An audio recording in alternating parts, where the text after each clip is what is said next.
Hi, I'm Lauren Guilbeaux, and I'm the head of growth at ThinkHuman. I'm joined here today by our founder and CEO, Meredith Haberfeld. We thought it would be valuable for us to have a chat about the most pressing issues that our community of people ops and L&D leaders are facing today. So let me move on to inclusion. I'm a trans person, so this topic is very personal to me. And I'm going to discuss it from my lived experience as one of the most discriminated against, marginalized, and group that consistently faces danger of all the underrepresented groups. Inclusion work is about all intersectional identities and underrepresented groups, but once again, I'm going to speak from my personal experience. So as trans people, we are 4 times more likely to live in poverty than the general population. We experience unemployment at twice the rate of the general population, with rates for people of color up to 4 times higher than the national average. And over 90% of us have reported experiencing harassment, mistreatment, or discrimination on the job. And as a successful business leader and an executive in the corporate world, I am an anomaly in my community. It is so rare for a trans person to make it up to any of the higher levels of an organization. It's hard just to get a job and break into the corporate world as a trans person. And, I've made my path and I've fought. And I've done this work in the face of personally being discriminated against at work, in my personal life, being asked insanely inappropriate questions by my peers, by executives in the organizations that I've worked for. I've watched as my male colleagues found new jobs within a month after a big layoff at a company I was at. While it took me 6 months, I had years more experience than those colleagues and was a top performer on the team over those colleagues that found great high-paying jobs within 1 month, and it took me as a trans person 6 months. I once had someone say to me that they just weren't sure if they could take the risk of me being kind of outside of their normal hiring norms and box. And I think that's what you see a lot of times with trans people is we're seen as outside of the normal box and a risk or sometimes a burden to bring into an organization. And then just, dealing with things like one experience I have, I was walking to work one morning. I was heading to a big pitch meeting and I was walking across the street about a block away from my office and had transphobic slurs yelled at me as I'm heading into a big meeting to the office I go into every day. And now I have to put on a face and just be okay because I need to perform, because that's how I got here. And that's how trans people, if they have any chance in moving up, have to be incredible and so dedicated and push past all of the stuff they're dealing with as just being a trans person in today's world to perform and meet expectations. And so outside of just the injustice, inclusion matters because the game as it stands is not fair. It's not even, it's rigged. And it's rigged in favor of those not in underrepresented groups. And so when I think about why does this happen? Like outside of just trans people being normally discriminated against more than any other group and being come after by their own government in a lot of ways, or in certain areas of the country. Why don't trans people make it up higher in an organization? And why are we so vilified in many instances? And the thing that strikes me is when you know someone, when you meet somebody, it's hard to hate them. And only 20% of people today know or have worked with a trans person.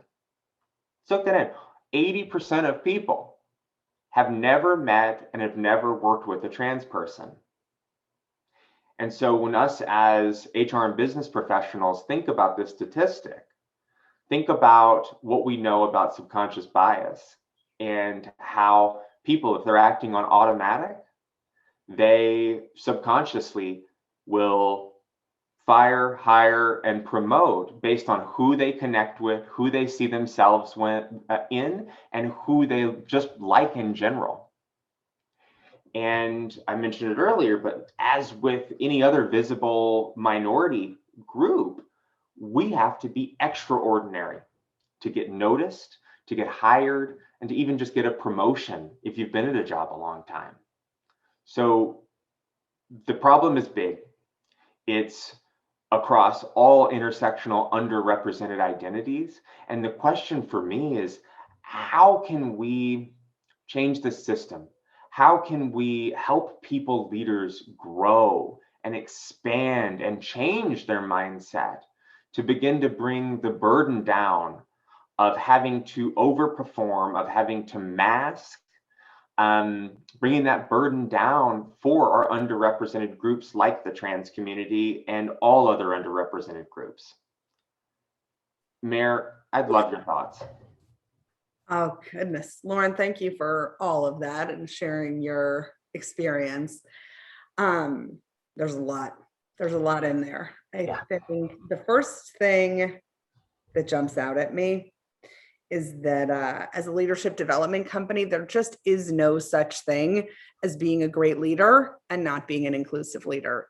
Those two things cannot go together. Like yes, we do as organizations, we need to do our own equity and inclusion work separately. It can't live all inside of leadership development, but you cannot have those two worlds so distinct and be like, oh, we did leadership development that didn't have inclusion involved in it.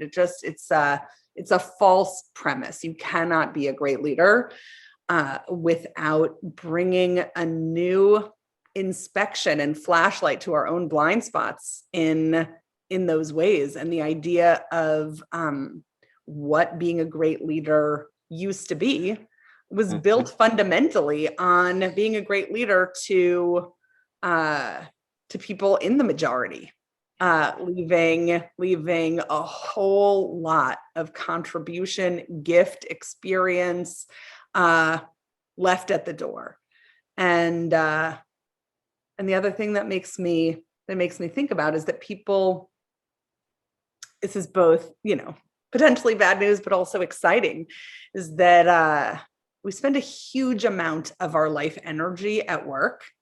And what that means is those of us who are in a position to, like people ops leaders, to shape what the work experience feels like, you're not only shaping what it feels like for humans in the majority of their day, but also shaping what's happening in the world.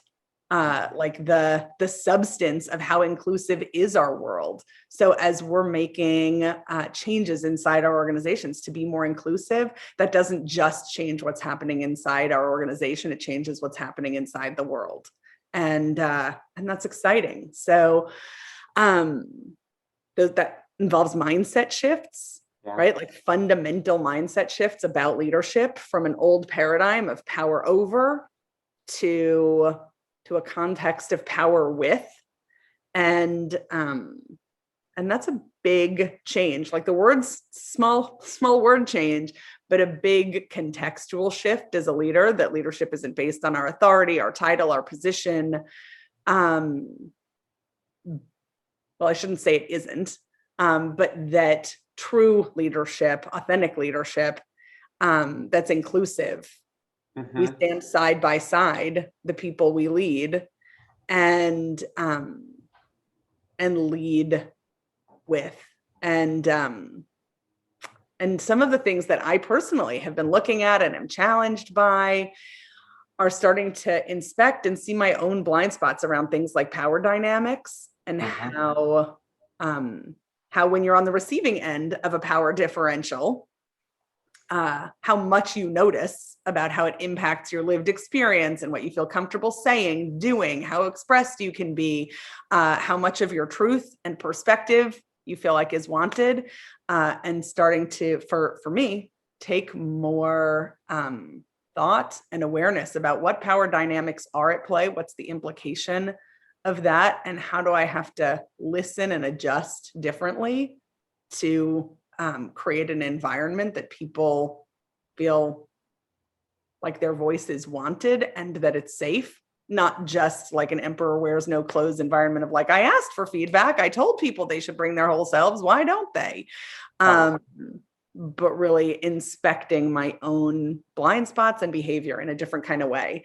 And on that topic of inspecting ourselves, we're also at ThinkHuman at work looking at how a colonial mindset is embedded in, it's like the fundamental framework for everything we think, everything we do. It's not what's wanted for our future, not what's wanted for our present, but it is like we're taking a hard look at that's the context inside of which we built this organization and our thinking, and having real conversations and challenging conversations about how do we begin to unwind that and shift and transform that without, sinking the ship, but instead taking care of the whole and transforming as we go.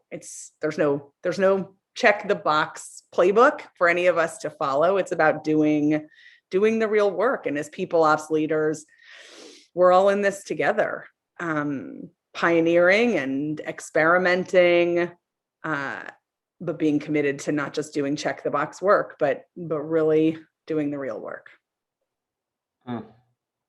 Mare, this has been such a lovely and powerful conversation. Thank you for joining and for having the chat with me today.